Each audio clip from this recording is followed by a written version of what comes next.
People who live in Denmark pay up to 55% income tax, which is one of the highest in the world, along with Japan, Finland, and the Ivory Coast.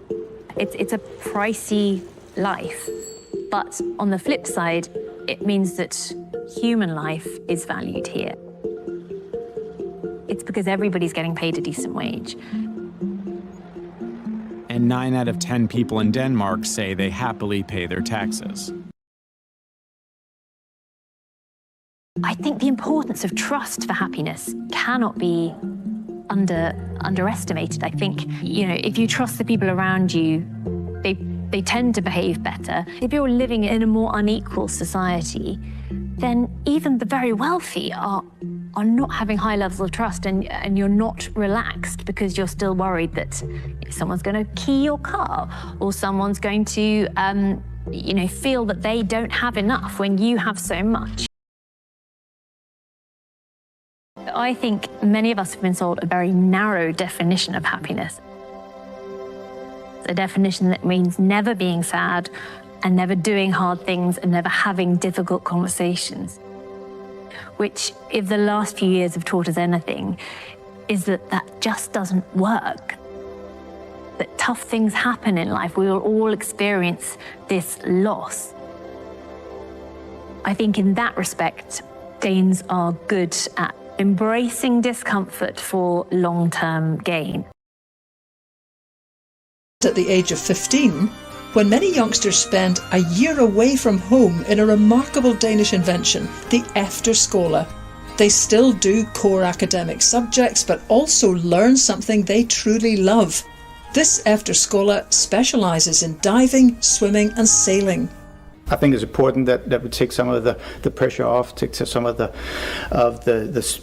tempo out of getting through to college and getting through to our work. And I think that's too much. We have to stay right now in this age, 15, 16, and look at each other, but also look inside and say, who am I? What do I want to do with my life? I can see you living a different life from the one I've lived. That's interesting. Tell me more. The young people who come here are learning how to cooperate, create a community and become active citizens. I think we're happy, but we're also very self-focused, and we try to use this year to show that now you're part of a fellowship. We have a flexible labor market, so it's relatively easy for employers to sack people. Employers can take in people if they need more labor, and they can sack them if they don't need them. Because there's a high turnover, the economy works well, but it's not borne on the shoulders of the employers or of the unemployed. It's borne on all of us, on the society who collectively finance these unemployment benefits. And that must be what partly makes Danes happy, Yeah. the security. Yeah, I've not thought about it that way before. But my friend, the painter, he loses his job 2 to 4 times a year, and he's a very happy man because he knows that he will get another job when he's fired, and he knows that in between the 2 jobs he will get an unemployment benefit.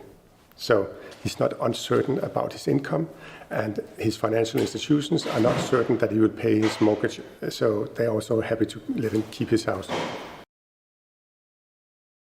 If you compare it to almost all other countries, the things that we are arguing about in the Danish parliament are quite small differences. Right now we have a majority government. We don't actually use that majority very often. We almost always seek to have other parties on board for several reasons. One is, okay, so if power changes, we are pretty sure that the decisions that we've made will stand. That's an important reason.